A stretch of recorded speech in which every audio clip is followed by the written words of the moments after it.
Slow down? What do you mean slow down?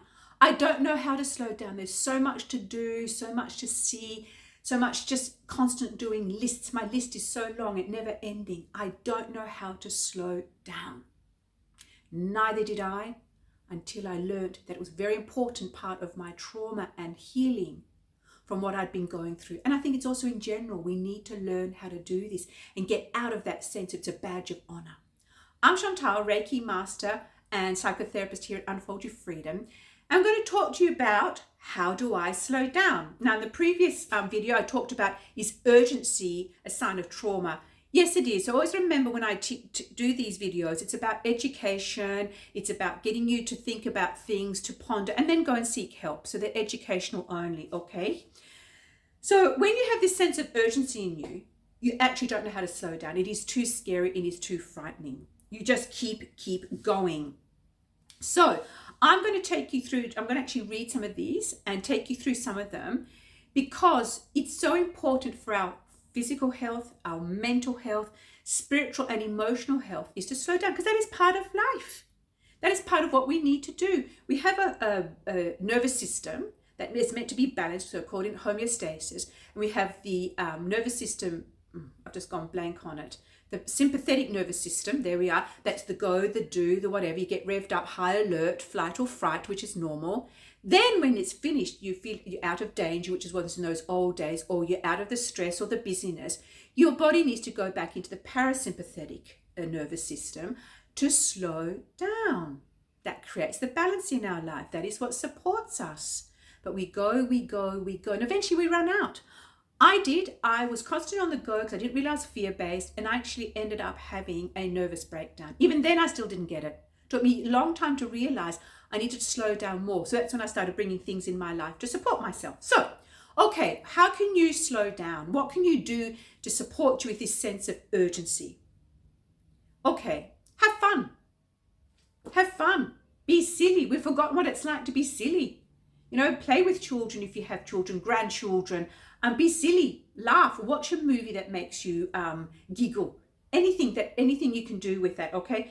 Be present. So being present means not listening, looking at your phone, not looking at social media, just being present with what you're doing right now. So like here, you're watching the video and I'm talking to you with the video, okay? Go when you do cooking, walking, in the car. How can you be mindful and present? That just helps you to go, all I need to do is be right here. Because when you're right here, you're not worrying about the future and you're not regretting the past. You are present, okay? Take time for yourself. Again, why is it that we can't do that? Why is that considered lazy? It's not. It's actually, I call it more than that. I say caring for yourself because that means you're in tune with who you are. You don't feel it's selfish. In fact, it is selfish because it's about you looking after yourself to be able to be there for others. And that is in your business life, in your personal life. Because if you don't slow down, you're going to be making mistakes. And that can be even as in a career. Why don't you want to remain focused and positive and get good results, okay? So what I needed to do as well, work on your trauma response, okay?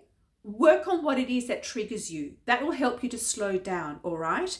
And you don't have to be everything to everyone. You don't have to be everywhere at the same time. So people pleasing, the rescuer, because that gives you a sense of identity that is actually quite false. Because what you're doing is you're out there in the energy, not within you, okay? Pay attention to what gets your attention. Pay attention to when someone or something upsets you. Be aware of that. It helps you slow down, become aware. How will I deal with that? Don't be pushed by it, okay? Clear your diary. Clear your diary. Say yes, say no, postpone, cancel, check in. Does this serve me? Is this what I need to do? Put less in your day. It took me a long time again to realize less in my day was more. Oh, I kept thinking I should be doing more to grow my business bigger, to be doing this, to be doing this. And I was like, I fell in the middle and fell in a heap because I didn't do anything very well. I'd forget things, I'd make mistakes, I'd stress myself, not sleep. See, that cycle, that going, that sense of urgency I talked about. Another thing you can do is slow down by eating slowly. Cook, enjoy the cooking, enjoy the eating. Eat at the table. Don't eat watching TV. Eat at the table. Chat with your family, friends, whoever you have around me, all right? Walk more slowly. Walk, not rush, walk. Make time in between appointments to get there, okay? Literally smell the roses. See a smile. Give a smile. All those things warm your heart. All those things just bring you back into the moment, into your body, and into the present moment, okay? Meditate. Meditate the way that's right for you, okay? Because what that does, it helps regulate your nervous system.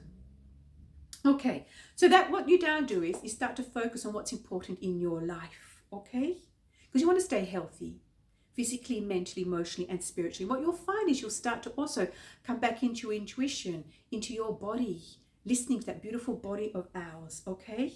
And what that does is you start to learn to accept your limitations, what you can and can't do. So I now know for me, there's certain things I don't do with ease anymore, but I now know what I need to do. And that's where self-regulation comes in, and self-determination, and being able to say, actually, I can't do that. What can I do to support me? So it means asking for help and then receiving help, okay? You don't need to do it alone. You don't need to do it alone. Make time to play, as I said earlier. Journal.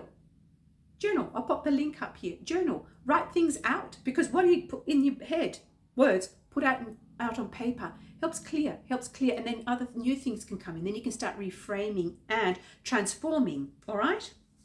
So, fill your days with new activities. That took me a long time to do, but I only could do it when I was safe. What is it you really want to do that's stopping you, okay? Because you haven't got time, or you think it's silly, or what will people think? Think of an activity you love doing. For me, it's been creative. I am loving doing artwork. I'm not good at it, but it doesn't matter, okay? At least I'm doing it. It's bringing me present. It's slowing me down, and I get such a wonderful sense of achievement, okay? Then lastly, there's so much more I could say here, but you avoid being burnt out, you avoid moodiness, feeling heavy, all those things change. But the big wonderful thing is you have deeper connections with not only yourself, but with people, your loved ones, friends, colleagues. If you're in a business, your employees. See how this all makes a difference. Then you're going to teach them how to slow down, and it's going to support you in what you want to achieve. Okay, that's really, really important. And you have more meaningful experiences, and you make meaningful choices in your life. Why wouldn't you want to slow down? Let me know your comments. Subscribe if you wish to get notifications to get the meditation and tapping that I'll do with this. That'll be combined with this one and the urgency to support you in how to slow down and feel safe doing so. See you next time.